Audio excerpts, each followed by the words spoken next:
Hey everyone.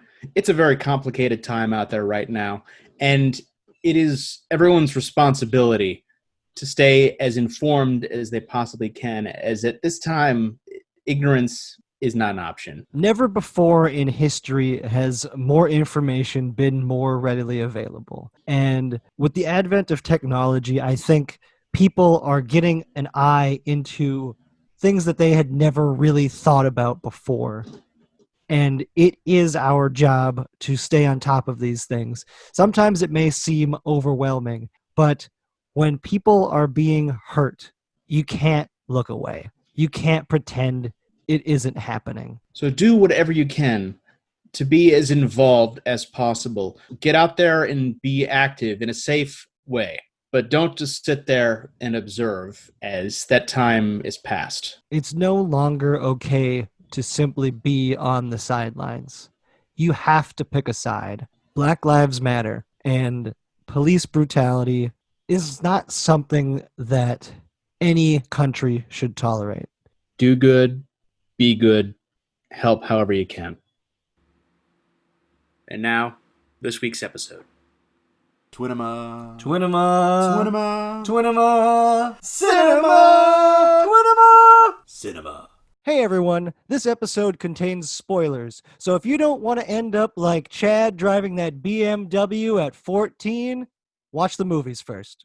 Hello and welcome once again to Twinema Cinema. My name is Max, and I'm here as always with my lovely twin brother, Joey. Hey guys, it's me, Joey. And we have a towering treat for you today as we are taking a suggestion for the first time from some extended family. Our awesome cousin Chris suggested to us that we do the pairing of The Raid Redemption and Dredd, both from 2012, at least as far as their release dates are concerned in the U.S. And we just wanted to say off the top of it, thank you, Chris. Yes, thank you, Chris. It has been a while since we've seen you in person due to this quarantine, but thanks for keeping in touch with us, man. So as far as I remember with these particular movies, is they both have to do with multi-story buildings with police figures being stuck inside of them, and they have to kind of fight their way to the top and then fight their way out. See, this is a movie pairing that as soon as it was suggested, I was like, oh yeah, that makes sense. But for me, I had never thought of these two as dueling movies. I think that has a lot to do with the fact that I saw them at completely different times in my life. Like, I didn't see The Raid until much later. And I'm pretty sure I saw both of these in theaters, but I haven't seen them in quite a while, so many of the smaller details I think I've let slip from my brain for want of trying to remember other, quote-unquote important things. I mean, there's plenty of stuff gumming up the works in my mind, so I understand completely. It must be Hereditary. Oh, that's a pretty good movie, too. I like that one. Yeah, it wouldn't exactly be a Twinema Cinema, but that'd be interesting to do a mini episode on Hereditary and Midsummer. Just do Ari Aster double feature. Hey, we could do a retrospective on filmmakers at some point, but before we do that, we got to get on to these two films. So, Max, what do you remember about them? What do you know? You already said that they have police figures trying to get through a building. Like, is that all you know? Because I remember that if I remember correctly, anyhow, both of the films I think are centered around drugs. I think that's like the key reason the officers are involved. Is that what you remember? I know there are drugs involved. I'm not sure if they center around drugs. I know it was definitely like a selling point of Dredd, as they used the 3D technology of the time to use slow-mo and 3D to emphasize when the characters are, using a particular drug called slow-mo. Well, that's pretty sweet. Is that drug available? I mean, if you have to ask, you can't afford it. I had no idea that Dredd was a 3D movie. So it's a 3D movie? It was a 3D movie. Around that time, I believe that almost everyone and their mother was releasing movies in 3D. Although pretty much everyone except our good friend Jim Cameron shot them natively, so they were all post-converted later. Gotcha. Okay. I mean, yeah, you're right. There are very few that were shot in 3D during that time frame. But the ones that were are totally worth it. I mean, not all of them. Some of them. Avatar's worth it. Watch Avatar in 3D. I like Avatar. Yeah, if it's a James Cameron movie, watch it in 3D. It is worth it. It may not actually, be, good, but worth it. But we're slipping from the points a little bit. I know you and me will probably fight about Avatar another time at the next Thanksgiving. But, as far as what I remember, if we play that little game of ours, what can you remember? The one I remember the least is probably The Raid, which was subtitled Redemption in the U.S. I know it involves police going into the building to take on a drug lord of some kind, and they have to, both of the movies are very video game-like from what I recall, and you have to get to the top to beat the boss and then get out of the building in one piece. And Gotcha. lots of martial arts. Yeah, I remember that being a very big selling point for The Raid and being something that inspired a lot of other work. Most specifically, I remember Daredevil was quite heavily inspired by The Raid, and it looks cool. I remember that. I remember the fights being just excellent. And with Dredd, what I remember about that doesn't ring a bell at all. I feel like in my mind's image of what Dredd is or was, there's a lot more gunplay and a lot less martial arts action. I mean, also it's set in the future, so that's a pretty big distinction. It's set, I don't remember how far in the future, but far enough in the future that some stuff gets a little crazy. That's for sure. And it also allows them an easy way out of certain problems because they can say future tech. But yeah. I guess worth noting one big thing about The Raid that everyone should know, it's foreign. The whole movie is set in Indonesia. I want to say Jakarta, but I can't remember it exactly. But yeah, okay. It is definitely not in the English language. Big difference maker for sure, which is awesome. The fact that we have, I guess this is going to be the first dueling films where they're in different languages that we have come across. So that's pretty sweet. Yeah, so there's going to be some cultural differentiations as far as that is concerned.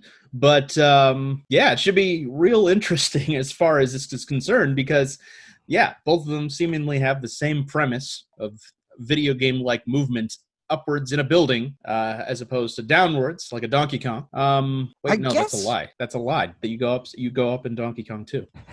You're right. The barrels are what come down, Max. Yes. Come on. I was remembering the thread. I'm trying to think.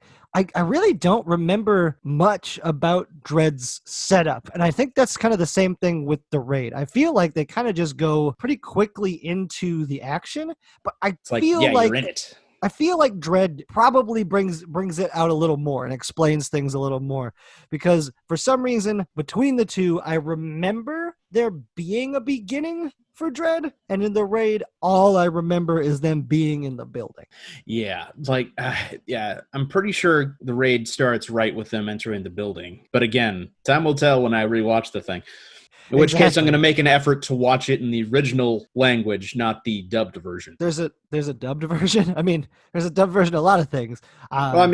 Just the fact that its real title is The Raid, not The Raid Redemption, because it's the first movie in what would be a 2-movie series, but there was no, movie before it to say, hey, there's something that needs to be redeemed. Fair point. I feel like just you saying that, I keep associating it with being the sequel. In which case, there also is a sequel, which is easily one of the best martial arts movies ever made. Is it called The Raid Redemption 2? No.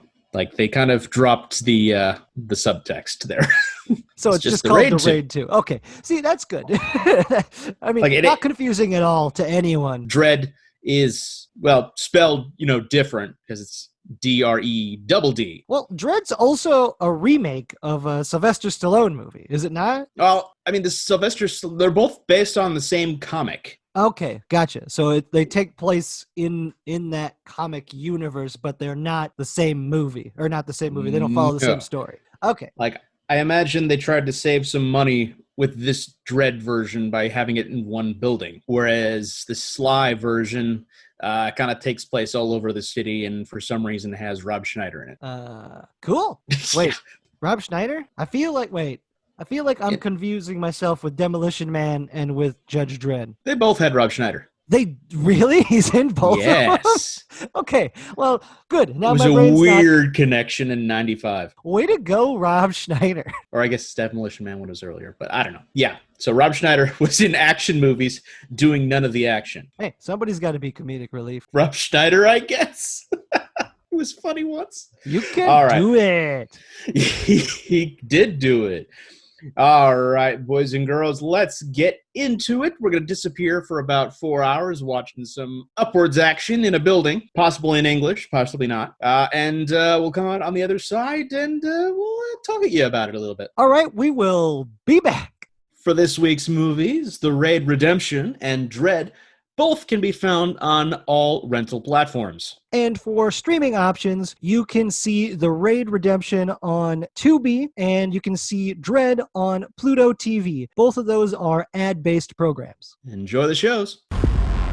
800 million people living in the ruin of the old world. Only one thing fighting for order in the chaos.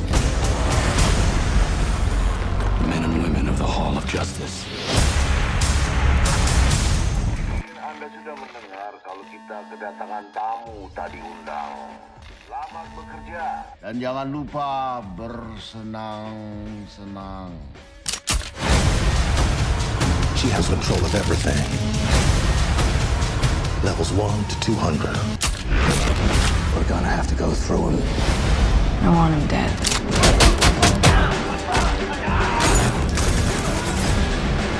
Law is not the law. I'm the law. And we're back. Joe, I am so happy as this is the second week in a row where I've just legitimately enjoyed both installments equally. Right? For me, this week, we saw two really good films that I quite enjoyed as well for different reasons, but I did not realize when I watched these films the first time around how similar they are. It is kind of freaky. I know, and I honestly feel it wasn't intentional, but when you get down to it, it's kind of weird. Yeah, they are strikingly similar. And I think this is the first time, and at least the only time for the foreseeable future, where our two films are in different languages. Yeah, especially weird considering the director of The Raid, Gareth Evans, is Welsh. So him directing a movie in Indonesia in the native language there, I think he really respects the martial art he's putting on screen enough to where he wouldn't let it be done in English. Which I think is really a good choice.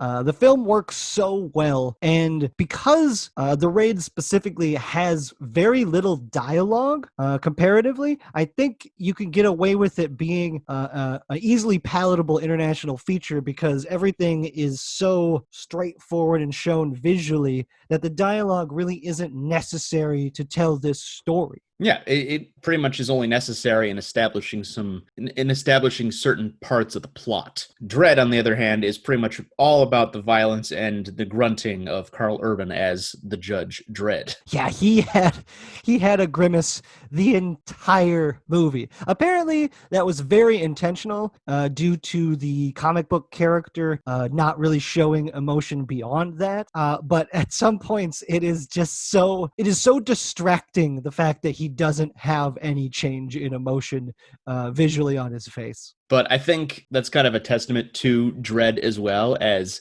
in the earlier 1995 incarnation of Judge Dredd, pretty much fans immediately dismissed it because within the first act, he took off his helmet, which is like a major no-no in the world of Judge Dredd, and the fact that he was just spouting catchphrases. So it was kind of an improvement as far as the eyes of fandom is concerned, with him keeping the helmet on and just grimacing the entire time. So none of it was actually betrayed, and most of the emotion of the movie comes from the supporting characters. I think they also made commentary on him taking off his helmet by having his partner not wear a helmet during the entire thing, which makes sense in context of the movie, with one throwaway line that it affects her psychic abilities, which is good enough to explain why she's not wearing a helmet into essentially what becomes a combat zone. I've never actually seen Judge Dredd myself. It's one of two Sylvester Stallone movies that I started watching and then just gave up on. I've never seen Cobra either. Like, I watched the first 10 minutes of both of those movies and was just like, this isn't gonna be good, is it? And I just quit watching. It's very disappointing because I have an incredible love for action films, and both of those ones just rubbed me the wrong way so quickly that I just couldn't I couldn't deal with it. I think the major problem right there is the fact that it was a Sylvester Stallone movie, and he kind of made changes to the production that made it a lesser product. But I don't want to get too much into the, movies we're not discussing, but I went the extra mile on this one and rewatched Judge Dredd before this, and it's a fantastic, production design and score and things like that, but acting wise, it is empty. And I heard that the story is also unbelievably convoluted in Judge Dredd, and that's just not the case in this version. This version is so straightforward, just like the Raid, and that's why they work. They don't really go beyond the scope of their story. Yeah, I think you had commented less than 10 minutes of setup plot-wise before the nitty-gritty of the action gets in. Like you see Dredd take down a perp before he gets the call to go pick up his new little partner. And the Raid, they're already on the way to the building at the very beginning, and you get to see little flashbacks of establishing the main character. I was actually watching the time code specifically for these moments in each of these films because they're very similar. In the Raid, at the 10-minute mark, that's when they enter the apartment complex that they are raiding. And in Judge Dredd, it's at about the 20-minute mark when they officially step into the building. And then for both of these films, that's the point of no return. After they go in, they are in until the conclusion of the film. It's the checkpoint, if you will, as these movies are chock full of video game references. Yeah, and it just keeps going from there. Both of them are just pretty much non-stop action. Yeah, and I know you had commented previously that sometimes it's to the point of tedium in certain cases, but it is relentless nonetheless. But I always appreciate the similarities of these movies, as it is just fun to analyze.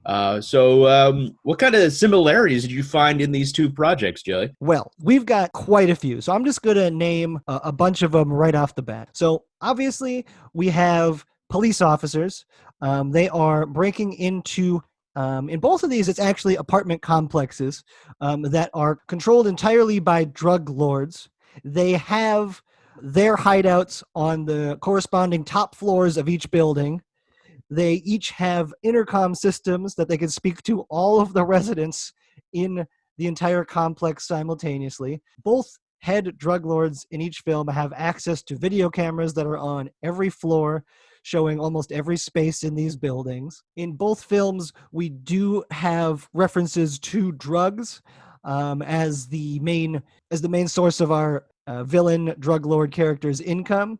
Although it is less referenced in the Raid, it is heavily involved in Dredd. We also have both apartment buildings in the movies as tall and run down, populated by families, in which case we have the children in these families also getting into crime and being used as soldiers by the main bosses. And they are bosses because they all have sub-bosses that our heroes have to fight to get to the main boss. Yeah, that's a good apt comparison right there.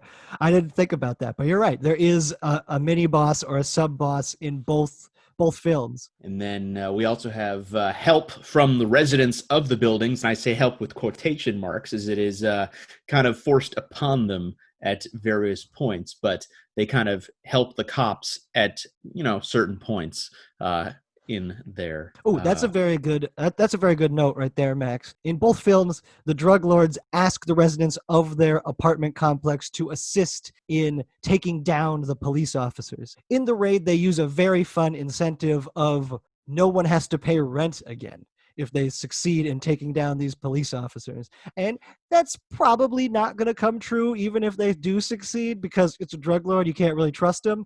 But I can see the appeal of not having to pay rent ever again. Especially since Lena Headey's incentive in Dredd is to not murder you. Yeah. What a big difference there, right? You got the carrot and the stick.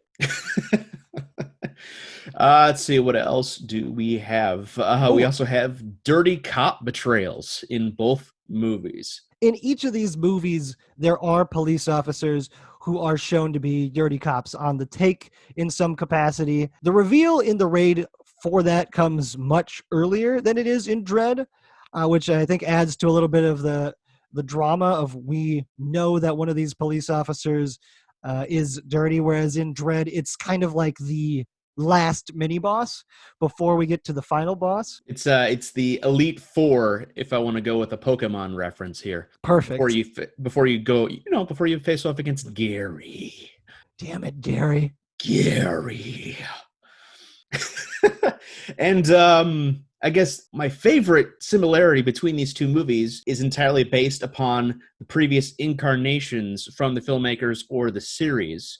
With The Raid in particular, Gareth Evans' first movie was Marandau, which is essentially the same plot, one guy going up against some criminals, but it is much more complicated and spread out, and therefore a little less potent. It's diluted. And Judge Dredd was kind of a mess in 95. Too much plot, too much everything, and goddamn Rob Schneider.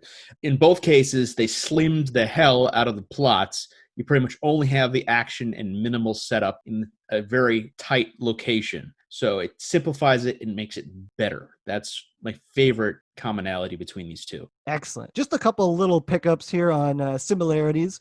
I think one of them that is just so simple is that they have to bust into one of the residents' apartments in order to stay away from the impending forces. If I'm going to pick one, The Raid definitely does it better because it becomes a very fun and unique scene in and of itself. Whereas in Dredd, it's a shorter version. Although they do also ramp up the drama in that because we've already had some emotional conflict with that particular resident's husband or boyfriend. Yeah, having Olivia Thirlby's psychic character, Anderson, knowing she killed this one guy and realizing later it's this resident's husband is an emotional swing that kind of goes against the bang nature of that movie. And as we start slipping into differences here, that is kind of the main difference in the two styles.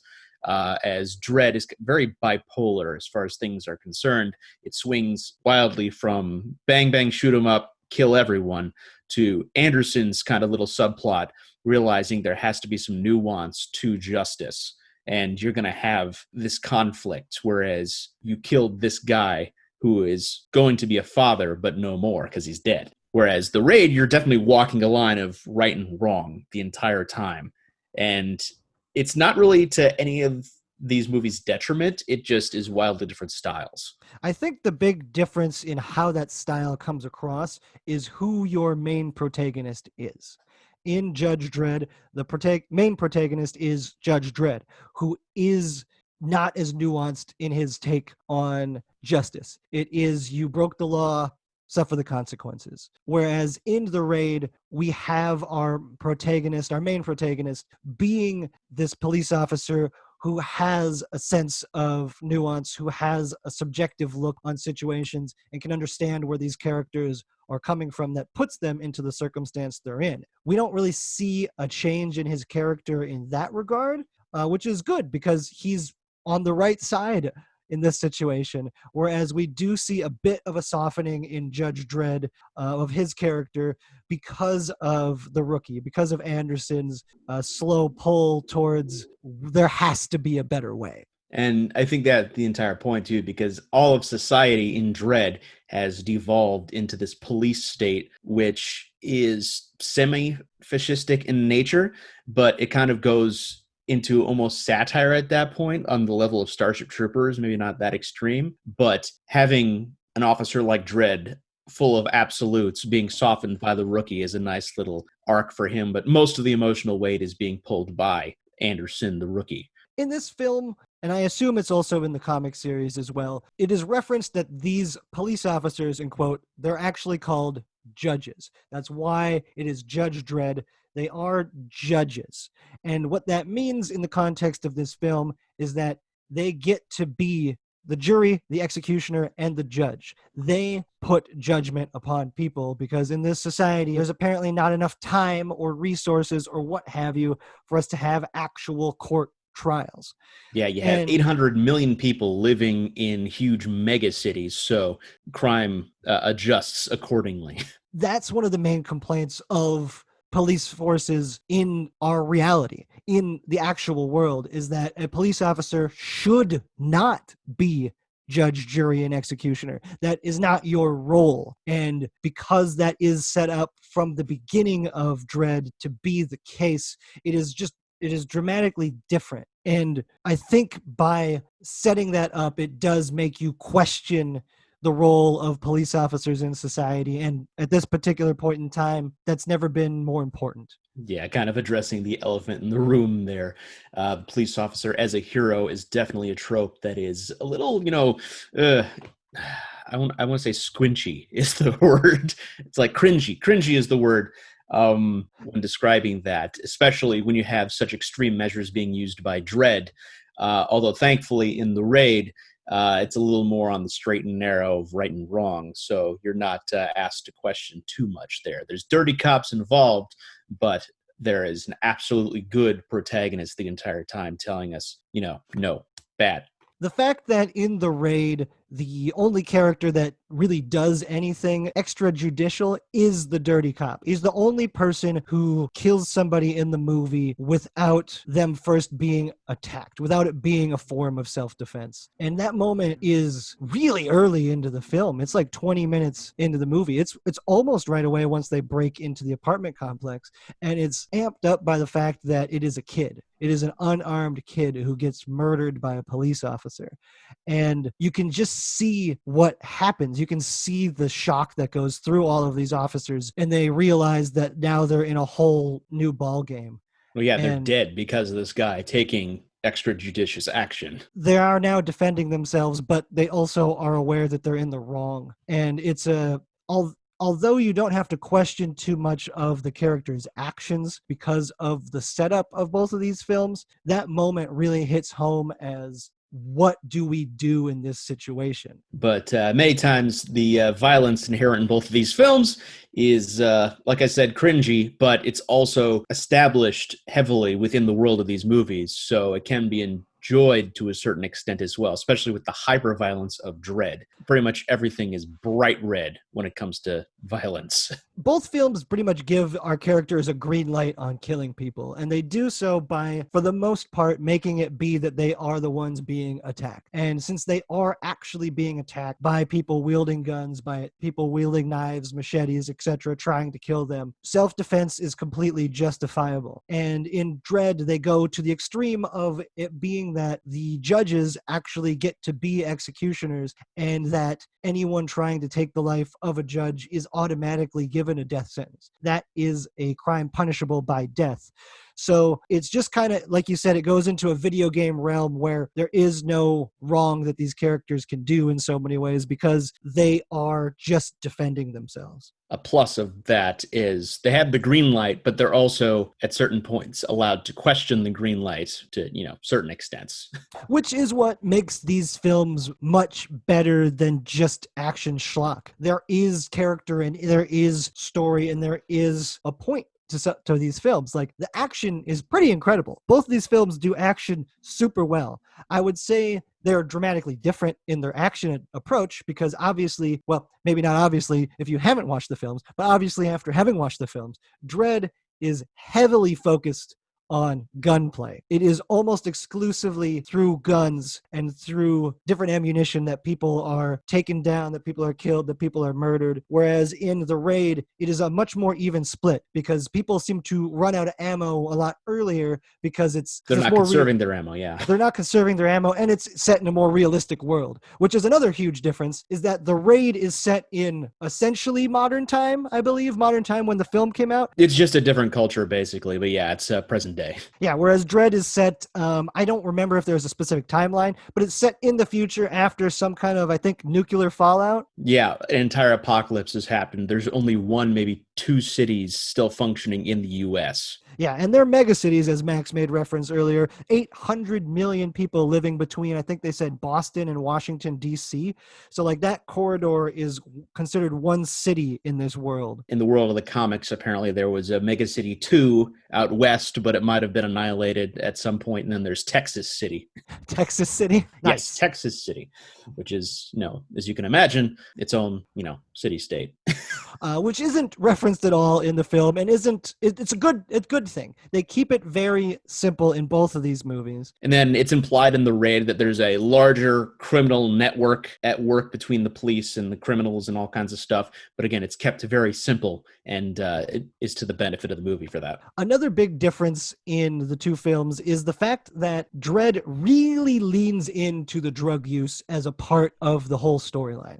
And the drug in question is called slow-mo, which essentially slows down reality. The people who are on it are experiencing reality at 1% the speed of the actual reality they're in. And I think that was definitely a tool of the production as they were experimenting with digital filmmaking as well as native 3D filming, which that definitely helps out the movie as well as pads out the time. Yeah, it extends the time of the movie a little bit, but it does it in such a visually exciting way. I was going to say stunning. Yes, it looks amazing. It's just such a really good idea, using these drugs to slow down time. It gives you the ability to cut into slow-mo, but to cut into it organically, which you don't ever get in any other film. Like it doesn't, slow-mo exists in other films to address a different type of situation. In this film, it exists on its own as a reality. It's a distortion of reality caused by something specific, whereas oftentimes in other films, the distortion of reality is caused by like some kind of emotional trauma. This one is caused by a specific drug that does it to you. In particular, I'm thinking of any Zack Snyder movie. He uses speed ramping for everything, and it looks cool, but it's not exactly, natural as far as the action is concerned. I think in Watchmen, specifically for Zack Snyder, it's used really well because how else would superheroes interact with normal speed moving people? It just doesn't work otherwise. Whereas in this movie, we don't have that kind of an element, but it does allow us to see some things very differently and make some of the action sequences a lot more fun, a lot more interesting. Like the bullet time elements that happen of people in slow-mo, or the bullet time sequences of people on slow-mo, is pretty intense. It looks really cool, but it is also just extremely violent and extremely graphic. Whereas everything that happens in The Raid, very fast and real. Like, it is choreographed insanely well, so much so that the camera is actually part of the choreography. And it becomes more naturalistic in that the camera has to jump out of the way if a character makes a sudden movement. Like if he, for example, brings a guy's neck down on a broken door. But the camera then jumps out of the way like it's a member of that particular fight, and it's giving the fighters space to continue. That is one thing that they do very well, is the choreography is second to none. The choreography for the fights is insane. It's like the whole movie is just one giant martial arts sequence, and it's a thing of beauty. And I think one of the things they do really well in that movie too is, like you said, they move within the space. They've established these hallways and these rooms, and they just live in that space. We never really jump out of it. We don't do any like wide shots of the building. That doesn't ever happen. We're just in the space with these characters the entire time. There's no Tarantino or Spielberg overhead shots or anything fancy like that. The camera is stuck within the hallway, so much so that you could probably assume that when they had the set, they didn't remove any walls or anything to allow the camera more room. The camera is stuck there with you. Yeah, I feel like they did that very purposefully to cause a sense of claustrophobia and just being trapped. There are moments where they do have more specific sets when they go into any of the rooms in the film. The rooms are much bigger than they would be in reality, which I think is fun. I like that. But when they're in the hallway, that hallway, it's a friggin' hallway. Like you're not seeing anything that you wouldn't see while you're in that kind of a hallway. And yeah, it wouldn't be until like Daredevil that you got a better hallway fight. And even Daredevil, I wouldn't call it a better hallway fight. It's just cool because it's got a superhero going on in it. Whereas in The Raid, it's never ending. It's like a video game in The Raid because these people keep coming out of seemingly nowhere. In Dredd, it makes a little bit more sense because the building holds like 100,000 people or something insane. It might have even been more than that. I think it was like 1 million or a couple million. Yeah, I don't remember, but the building's a kilometer tall. It's 200 floors. Logical that there would be that many people in there. Whereas in The Raid, which actually has a higher body count than Dredd, people just they're coming out of nowhere. They're literally coming out of the woodwork. And judging from the state of the woodwork, yeah, I'm not surprised. But again, kind of contributing to the video game nature of it, they just keep showing up until you beat them. Yeah, exactly. Until you get to the boss, there's constant side villains going on. But once you do get to the mini boss and once you get to the main boss, everyone's gone.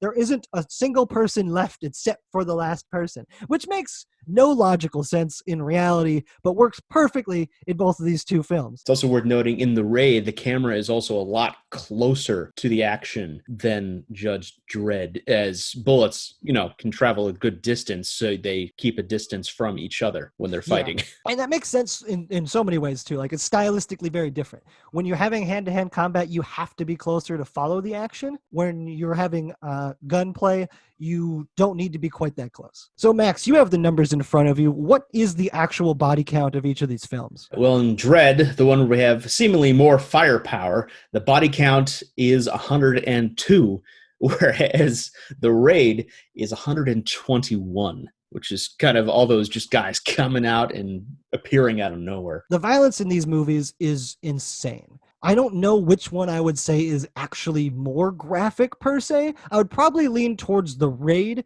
because of the types of violence that is instilled upon the criminals attacking them. There's a lot more variety. Like, someone gets an axe to the head, someone gets a broken piece of wood to the neck, people get their throats slit, people get shot, people get beaten to death with a machete, with It's fists. more personal because there's actually a physical person doing that damage to another human being, whereas a bullet is very impersonal. And I feel that in The Raid, they do have to wrestle with that a little more in terms of what they're actually doing to these people. It's not a whole lot more because both films, like you said earlier, give each other a green light in terms of just inflicting violence upon people. But because of the way that it's done, they do have to think about it a little bit more. Is this what needs to happen here, or is there another way? Whereas in Dredd, it's just such a quick action with seemingly no consequences because, they are judges. They are the law. They are above the law in many ways, so they don't have to worry about it. What they do is right no matter what they do. And then because bullets are so impersonal in The Raid anyway, it's taken as a point of pride that you wouldn't just shoot someone. There's no satisfaction in that. So one of the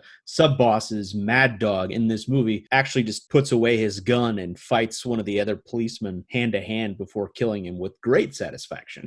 That is such a good sequence, too, because it gives our villain a little bit more character. It makes them a little bit more honorable as well. I mean, I don't necessarily subscribe to the fact that villains are always honorable, but when you put a little bit of it in there, it makes them more interesting. When they have a line that they're refused to cross, it makes them a more interesting character, even when they do cross the line. And in this movie, that's pretty much Mad Dog's rule. I won't kill anybody with a gun unless I have to. Well, it's also a little bit of arrogance on his part, too, as he knows he can beat this other officer without a gun. But even so, there's a point where he's fighting what ended up being our two main protagonists at the end, and there's no reason there to be arrogant after he's seen what's gone on. It's like the challenge excites him, and I think that makes him more interesting. Although he almost wins. It's one of the more sad, although the violence had gone on so long at that point that it gets a little bit tedious for me in The Raid, because after about the 30-minute mark, maybe a little longer, probably the 45-minute mark or so, the stakes don't really change anymore. Everything just kind of from that point on continues moving in a line. But it's only after you figure out that Andy, the other sub-boss of the big bad drug lord, is actually Rama's, the main character's brother, the stakes shift. And so for me, the violence, I guess, had just gotten a little tedious at that point. But even so, the fight choreography is impressive, and it's also very satisfying. So many times in movies, that kind of a fight sequence ends up with somebody doing something that they shouldn't be able to do. They get a Deus Ex Machina kind of moment where it's all of a sudden this person has special powers or special abilities or something that helps them overcome this. In the best movies or the best fights in this type of storytelling, it's something that happens naturally or something that our characters have grown to eventually develop, and this is the right time to use it. And in this movie, our characters don't have that kind of a moment. They don't like suddenly realize something new. They just get lucky. Yeah, luck is definitely a factor. And variety is also a factor here too, because you never see either movie really pull the same move twice. In fact, even when Dredd tries to use the same type of special fun bullets twice, they kind of change it up on him and he's suddenly out, so he has to improvise. That is a good moment in Dredd where they do actually run out of bullets. I didn't think they were going to, but the fact that they actually did was a nice surprise. It made me feel good, and like you said, it changes the dynamic a little bit. It's no longer super straightforward in what Dredd has to do. He has to improvise and find other alternatives. Well, yeah, that and the fact that pretty much throughout the entire movie, both movies actually, the officers are on the attack, then they're on the defense, and then they go in for the attack again. I think a really fun difference that happens in the movies is when they do have to improvise. I think in The Raid, I really like the fact that our characters have to go down before they can go back up. That was a really fun moment because it's just such a cool sequence. They're chopping through the floor with an axe and they have to get into the floor below them, and even once they drop down to the floor below them, there's criminals attacking them there. It's such an amazing claustrophobic moment where it's just do or die. We have to get out of here. And then after that kind of a moment, to choose to take it all the way to the top, it makes another nice dramatic turn as well. And then for Dredd, it's pretty much constantly going up. There is no going back down. So there's no reverse on that one. They go, actually, know what? That's a lie. They actually do go down a little bit when they escape outside onto that precariously high skate park on the outside of the building. They're down there and they have to climb back up. So for a little bit of safety, yeah, they do retreat in both cases. Gotcha. I don't remember them going down exactly, but I don't doubt it. That's one of the things that because the tower in Dredd is a kilometer high, 200 stories, it's easy to get lost spatially at certain points. So they do have to reference the floor numbers a little bit more often because they're also skipping like 50 floors at a time. You can't expect them to go through 200 floors. It's not a video game with 200 levels. It's a movie that has like an hour and 35-minute runtime, which it is the shorter of the two movies. Yeah, and they actually have access to an elevator for Dredd as well, which is nice because the elevator is only exclusively used for the bad guys in The Raid. Yeah, and I think, oh no, they do use the elevator going back up too. I was going to say, I thought the elevator only had them coming down, but that's incorrect. Pretend I didn't say that, listeners. And I also want to make sure to mention in either case the fantastic scores for either of these, which kind of borders on industrial and techno at the same time. Just propulsive music in both of these movies, which is it sets the mood so well when you're fighting. A great score is key to any movie. For me, for The Raid, unfortunately, it just didn't quite come through, and that's, I think, almost exclusively because of the circumstances I was watching it, which is just unfortunate. Sometimes I have a lot of trouble with the streaming services having the dialogue on the same level as the action and the score, etc. It's just, it doesn't feel mixed properly, and that was my experience with The Raid on Amazon. The dialogue was so quiet that I had to crank it down anytime the action came up. And then in particular, the score on The Raid is always an interesting bit of history. So we'll segue a little bit here into history, facts, and box office. So regarding the score, Max, what happened? What makes it interesting or different? Well, as far as The Raid is concerned, Mike Shinoda of Linkin Park was actually asked to put that onto the American version of The Raid after it premiered at the Toronto International Film Festival in 2011. So it was, a completely new thing to kind of pitch it to American audiences, whereas the other score for The Raid was a little less percussive. Gotcha. Okay, I'm going to assume that since I watched it on Amazon Prime under the title The Raid Redemption, which was also, I believe, added after the fact for the American release, that's the version I was listening to. They added the redemption that was not there, I guess. Like, no one is exactly redeemed in the movie. Yeah, it's a very misleading title because, like, our main character doesn't need to be redeemed, and then the one person that he's trying to save isn't redeemed at all. He chooses to remain a criminal. So it's like, the redemption title, it's dumb. It doesn't make any sense. Especially considering what happens to that character in the sequel. But I don't remember the sequel at all. So I'm just going to leave it at that. Okay, perfect. All right. But Joey, which one of these movies do you think was more successful? More successful? I guess in terms of total box office, I'm gonna assume it was Dredd, just because I feel like it had a lot more publicity and a lot more money behind it. Add that to the fact there's the supernatural kind of sci-fi part of it. Maybe more of the sci-fi than the supernatural. I just psychics, so maybe that's part of a sci-fi deal. But yeah, adds a certain allure. And you would be correct, as Dredd made about 13 million domestically, 27 overseas, for a total of about 41 million. So not a huge success considering the budget was around 50 million. So it came a little short on that one. Dang, And, I thought it was more of a hit than that. Nope, definitely not, even though, pretty well received. Whereas The Raid made for just under $1.2 million and grossed only domestically $4 million, $5 million internationally for 9.1 worldwide. But considering its profit margin, yeah, I'd say that one was actually an insane success. Definitely, especially because that one actually spawned, as you mentioned earlier, a sequel. Whereas Dredd is definitely set up to have a sequel, but we never get it, and we probably never will. And that's okay. The movie's good enough on its own. It doesn't need a sequel, but a sequel would be pretty cool. I would absolutely love a sequel to pretty much either of these movies, further sequels. But one of the alluring points of Dredd was the fact that it felt like a one-shot comic book. Like, this is just one story of his. Exactly. It just kind of exists on its own. It's like one comic arc. We don't need to go any further than this. And then both films relatively well received as well. The Raid on Rotten Tomatoes has 86% critically. Audience has 87%.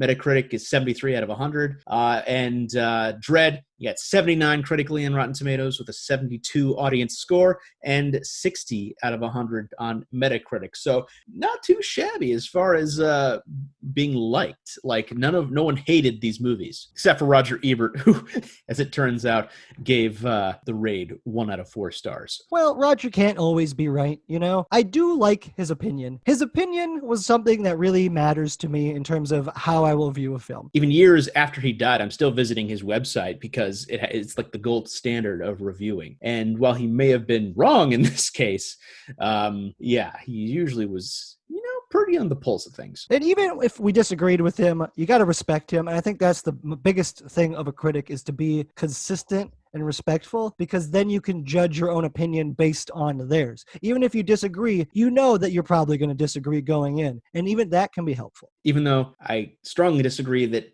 Roger Ebert never reviewed Scott Pilgrim versus the World because he didn't like video games, I can respect what he would have thought of it. I think if he lived longer, he would have to, because it's a whole new ball game now.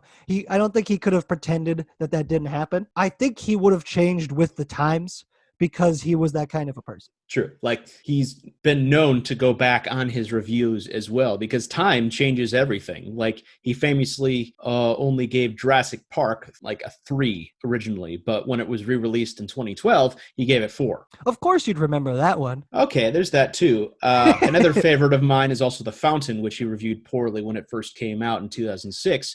But upon further reviewing it and, adapting from internet culture, he hears some stuff, some analysis that completely changes his view on the movie, and his review improves as well. Which, drifting away from Roger Ebert at this point, we are also kind of doing that in a little bit, because we are often reviewing films that we've seen already. No matter our opinions originally, we're trying our best to come in unbiased into the next time, although in our last episode, as you noticed, it didn't really work. Our biases were very strong. But I felt I learned the most, because I acknowledged that Dante's Peak was, the better, but not my favorite. Okay, so that's the box office. What about the history of these films, Max? Which film came out first, and which one started production first? Well, I mean, that's always the fun part about these movies, as on the surface, you wouldn't think these are actually dueling movies, but released first was The Raid, which premiered at the Toronto International Film Festival in 2011, whereas Dredd theatrically wasn't released until a year later in September of 2012. But the fun part about this is the fact that Dredd, due to its high special effects needs, started production in November of 2010, whereas as it's reported that the Raid was still in production in May of 2011, only a few months before it was actually released, festival-wise. So Dredd starts production first, but comes out last due to a couple factors. One, visual effects. Two, because director Pete Travis actually had himself embroiled in a little bit of conflict in the editing room, so much so that writer Alex Garland is reported to be the actual director of the movie. But Pete Travis did get credit at the very end. Yeah, I was reading some trivia on IMDb, and it came across the fact that Carl Urban is on record saying that Alex Garland actually directed the film. I'd like to go back and check out those interviews myself to see his specific wording, but that's a big difference right there. That's a big change. But it's not unheard of in this business, especially when you go back to 1982. You have Poltergeist, directed by Tobe Hooper, but reportedly actually directed by the writer of the movie, Steven Spielberg, as he was on set constantly. Spielberg wrote Poltergeist? He did. I didn't know that. I knew he was the producer. Also, like, is it Toby? I've always just thought it's Tobe. Nope, I'm pretty sure it's Toby. I mean, that makes more sense, but I like the idea of it being Tobe, so I don't know. I'll check it later. Like, what up, Tobe? Exactly. Like, I just like that name. But yeah, so you got interesting timelines for production as far as Dredd's concerned. Yeah, but I'm pretty sure, all the technology involved in Dredd was definitely a factor in it coming out a year later. Plus, you have to find the good slot for it. September, not really the best time to release as far as quality product is concerned, but it found its audience eventually. And unlike some of our other films, these weren't like competing studio movies. They're just two different movies that came out at the same time that just happened to be incredibly similar. Yeah, there's no real evidence to think that one poached from the other. Especially with their confusing timelines. It's just a very simple idea. Fight your way up a building. So I don't think there's anything malicious in this one. Which is crazy when you think about how similar they are. Some of the other movies that we've reviewed so far are way less similar than these two, and they were intentionally competing with each other. Yeah, the Turner, Hooch, and K9 immediately come to mind, because that was definitely competing studios. Well, I wonder if maybe the fact that they weren't competing is partially why they are so similar. They don't have to distinguish themselves from each other. They're not trying to do that. They're not trying to be two different movies. They're just trying to be good movies. And they succeeded in that. Which also, speaking of, I think this is easily the closest we've ever seen thus far with the audience score and the critics score. They are almost identical, which is usually not the case. Usually there's a pretty big spread between how critics feel about a film and how the audience feels about a film. This one, it seems like the critics were on the pulse of the audience. Mm-hmm. Especially, I think,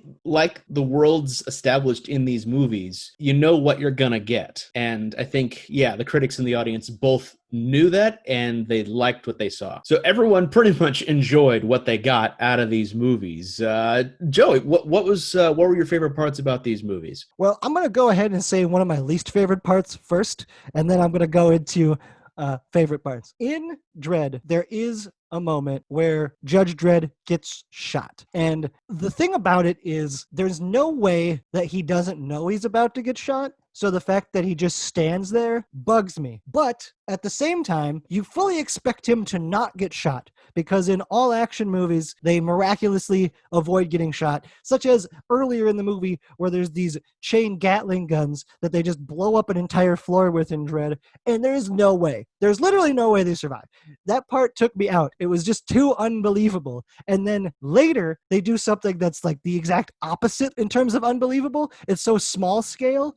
And instead of him avoiding getting shot, that's when he gets shot.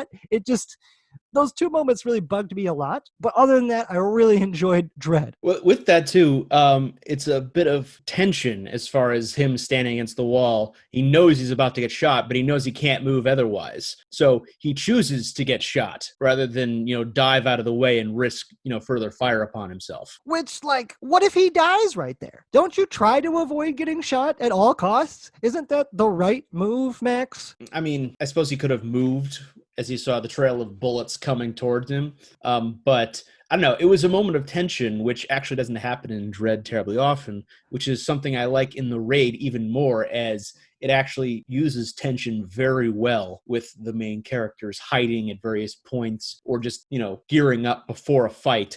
because you know it's going to be epic. And I think in the raid, the fact that they kill one of the main protagonists partway through the movie just ups the stakes quite a bit. You don't know if people are going to survive in the raid. Whereas in Dredd, I have no doubt that Judge Dredd is going to survive because it's like a comic series. The whole thing is so over the top, and he's already survived these completely improbable situations that if he were to die, that would be more unrealistic to me. Yeah, it's basically a superhero movie, so you know the superhero is not going to die. His sidekick, on the other hand, has the most emotional growth, which I appreciate with Dredd, and she definitely could have died at any point, but she grows and kind of adjusts her role in this justice department, dispatching her own justice.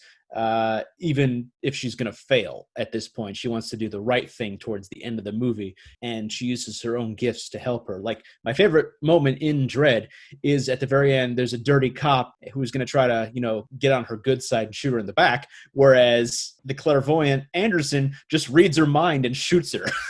It's such a simple but good use of her psychic abilities. I think the two things I like the most about Dredd are they don't overreach too much with her psychic abilities, and they use it really well. There's a great scene where she's kind of battling inside the mind of one of the criminals who they have captured.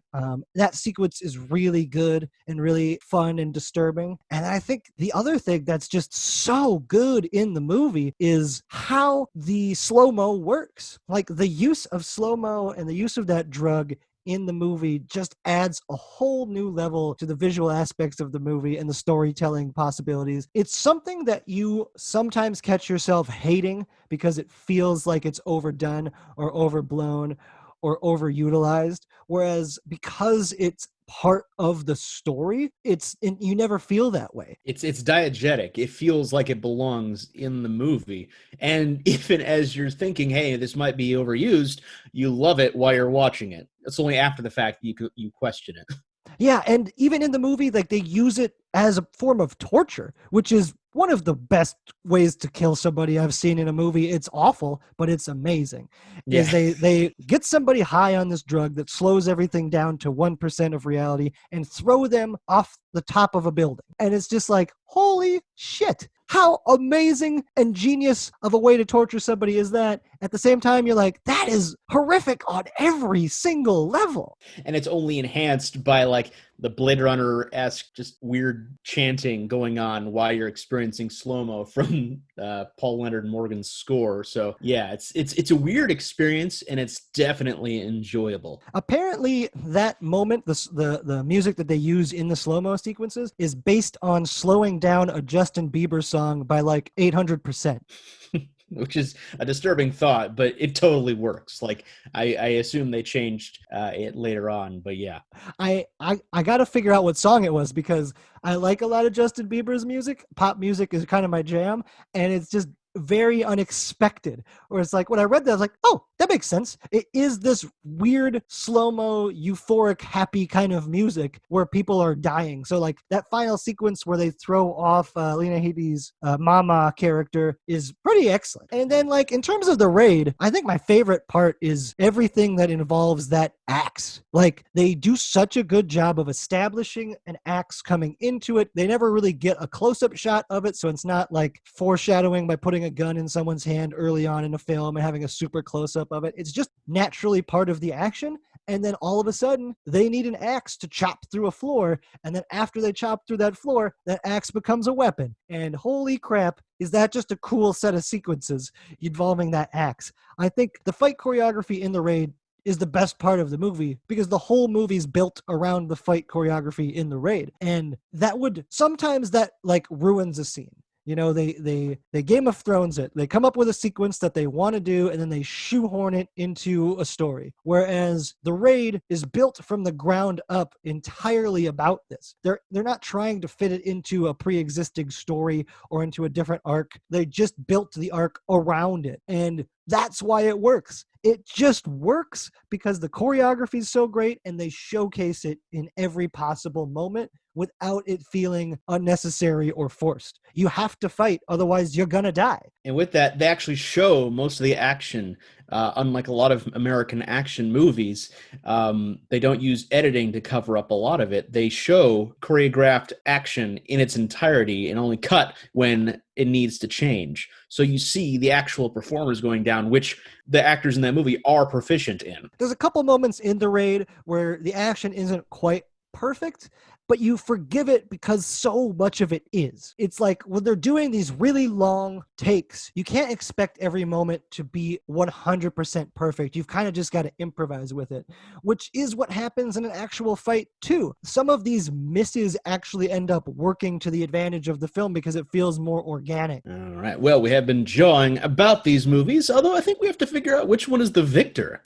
Winner, winner, who's the winner? Oh, God, this is easily the closest, because coming into this episode, I didn't actually have an answer. Yeah, very similar. Like, I had watched both of these before, and I know that's kind of sometimes doesn't work with this particular comparison, but yeah, after watching these, I did my own little, the gears are turning in my head, figuring out which one is actually better, and I actually came to the conclusion that The Raid is a better movie. Tension it employs is way more enjoyable than just shooting everything in sight. The camera work is an essential character, and one of the main points I love more about it is the fact that the main villain has a sense of humor.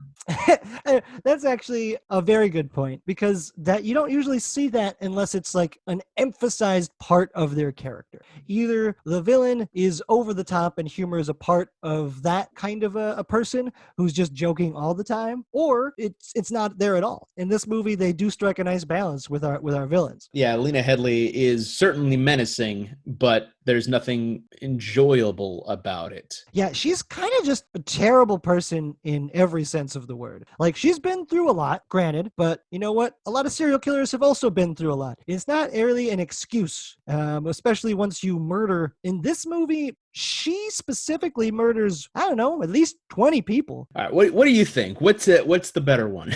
I think it's tough, right? it's so tough, because I think for me, like, I love the visuals in Dredd more. I think just that aspect almost puts it over the top, but I got to give it to The Raid because I think the story is more interesting, the performances are more interesting, and the fight choreography is just out of this world. As you mentioned before, you think in some ways that The Raid 2 surpasses The Raid in terms of fight choreography, so I am super excited to revisit that. But yeah, I'm also going to have to give it to The Raid by like the slightest margin. This is easily the closest they've been for me. I think, honestly, if that chain gun sequence had gone a little bit differently, Dredd might be up there. Like, that's how close it is. That scene upset me so much that it's like, all right, this is where you lost me. After all of this other sci-fi BS, you lost me on the fact that they survived this sequence. And I think the only thing I really don't like about The Raid is, you mentioned it gets a little tedious at times because the guys keep coming. So if they had shortened a lot of those fights a little bit, it would be perfect. It's more personal. Everything hurts more. So I felt more with this movie. And I think also the fact that they don't have the brother character completely come around at the end. He does save the day and he does help them get to safety, but he doesn't change his ways. And I think that's just a very unique ending. Usually that character dies saving the protagonist, saving our hero. And so they sacrifice themselves for the greater good. In this situation, they sacrifice themselves without having to die, and they refuse to change their ways. It's a very good ending. I think he's also going to try to instill some kind of good in the organization after the main bad is killed. I guess that's kind of left up to viewer discretion. Like, I wouldn't say that it's inherently implied that that's what's going to happen, but it does seem that he's going to run things differently. We just don't fully know what differently is. Ooh, that's worth mentioning too. The main bad guy in The Raid, not killed by our protagonist. He's killed by a dirty cop. Oh yeah, that's another good point. So it changes up the dynamic, yeah. Yeah, it changes up the dynamic, and it also makes it a little different, right? Because now our protagonist isn't a cold-blooded murderer. In Dredd, that's pretty much what happens at the end, right? Like, they're judged. He executes her, risking everyone in the building's life in a gamble that the bomb attack attached to the main boss's arm won't go off because there's 200 stories of concrete between them and the detonator. It's just an unnecessary risk. Like, why would you do that? It's just... That's one of the things that, bugs me about Dredd, and it's also part of the whole through line of the movie, is that this character just does what he does, and he can do no wrong. And so I think that moral through line in The Raid also elevates it to another level. Although, obviously in Dredd, because of the way it's set, it seems to be somewhat satirical. It just doesn't quite work for me. Well, it doesn't quite work for me as well as it does in The Raid. All right. Well, we're back on track as we both seem to agree on this one. The Raid wins out just a little bit. And before we go, I want to mention this because it's something that did come up in our K9 and Turner and Hooch episode. Dirty cops in films and cops in films are something that I don't think we can pretend isn't important anymore. Like when I was a kid, buddy films, well, even still now, buddy films are probably my favorite genre of film, and therefore buddy cop films also fits in there. Lethal Weapon, as I've said before, is my favorite franchise. But when you go back with a fine-tooth comb and you look at a lot of these movies portraying police officers, you can't be having these good police officers, these supposedly good police officers in these films portrayed as good, doing these horrific ethical violations, these extrajudicial killings. Like, it's just, we have to change how people write these movies. We can't just accept it anymore. Police officers should operate within the law because that's their job. Like an officer like Martin Riggs should be fired and excluded from society, much like Mel Gibson should be as well. You can't just let this stuff go in movies and TV shows anymore. Like, you probably shouldn't have in the first place, but I feel now more than ever, you can't. People need to be held accountable. Now, granted, that's part of what censorship in movies was doing in the early days of movies anyhow. Like, you had to have the criminal gangsters killed at the end of a movie, otherwise you couldn't make a gangster film because it would be glorifying gangsters. But I just think when it comes to police officers, we need to step up our standard in story writing a little bit more. Yeah, there has to be some nuance, which is, again, why I appreciate The Raid, because they kind of save the protagonist's soul by not having him doing executions.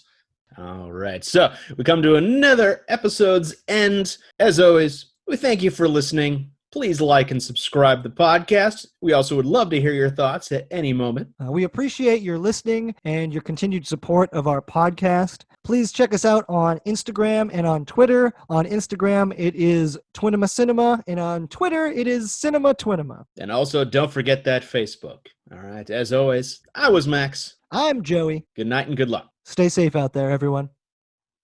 So next time, we're going to be doing something a little bit special. We're going to be launching our first mini episode, in which case we're going to go through a certain franchise about a certain goalie. A goalie that never seems to let anyone get past him. Except his mommy issues. We hope you'll listen.